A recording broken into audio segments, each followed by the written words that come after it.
ಮದ್ದೂರು ಪಟ್ಟಣದಲ್ಲಿ ಗಣಪತಿ ಮೂರ್ತಿ ವಿಸರ್ಜನೆ ವೇಳೆ ಅನ್ಯಕೋಮಿನ ಯುವಕರು ಕಲ್ಲನ್ನ ಎಸೆದಿದ್ದಾರೆ ಅಂತ ಹೇಳಿ ಮದ್ದೂರು ಪಟ್ಟಣದಲ್ಲಿ ಹಿಂದೂ ಕಾರ್ಯಕರ್ತರು ಪ್ರತಿಭಟನೆ ಕೂಡ ನಡೆಸ್ತಾ ಇದ್ದಾರೆ. ಈಗ ಪರಿಸ್ಥಿತಿ ಹೇಗಿದೆ, ಇನ್ಸಿಡೆಂಟ್ಗೆ ಕಾರಣ ಏನು, ಇವೆಲ್ಲವುಗಳ ಬಗ್ಗೆ ಮಾತಾಡೋಕೆ ಯಲ್ಲೊಂದು ವಿಭಾಗದ ಎಡಿಜಿಪಿ ಆದಂತ ಹಿತೇಂದ್ರ ಸರ್ ನಮ್ಮ ಜೊತೆಲಿದ್ದಾರೆ. ಸರ್, ನಿನ್ನೆ ಗಣಪತಿ ಮೂರ್ತಿ ವಿಸರ್ಜನೆ ವೇಳೆ ಈ ಒಂದು ಇನ್ಸಿಡೆಂಟ್ ನಡೆದಿದೆ.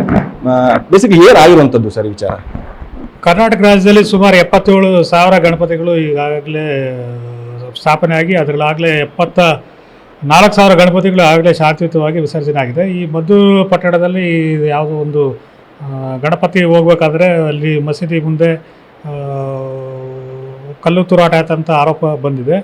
ಆರೋಪ ಬಂದ ತಕ್ಷಣ ನಮ್ಮವರು ಹೋಗಿ ಅದನ್ನು ನಿಯಂತ್ರಣ ಮಾಡಿ ಅದನ್ನು ಕಂಟ್ರೋಲ್ ತೊಗೊಂಡು ನೆನ್ನೆ ವಿಸರ್ಜನೆ ಮುಗಿದಿದೆ. ಅದು ಆಮೇಲೆ ಕಲ್ಲು ತೂರಾಟದ ಆರೋಪದ ಮೇಲೆ 14 ಜನರನ್ನು ಈಗಾಗಲೇ ಬಂಧಿಸಲಾಗಿದೆ. ಇನ್ನೂ ಒಂದು 6 ಜನದ್ದು ಆಲ್ರೆಡಿ ಬಂಧನ ಪ್ರಕ್ರಿಯೆ ನಡೀತಾ ಇದೆ.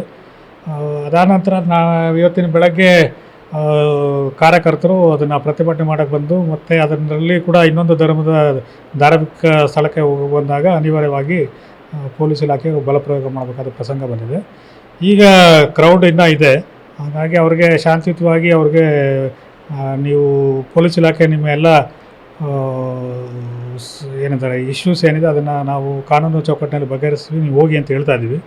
ಅವರು ನಮ್ಮ ಮನವಿಗೆ ಕೊಟ್ಟು ಹೋಗ್ತಾರೆ ಅಂತ ಭರವಸೆಯಲ್ಲಿ ನಾವು ನಿರೀಕ್ಷೆಯಲ್ಲಿದ್ದೀವಿ. ಈಗ ಮುಂದಿನ ಇದು ಏನಿದೆ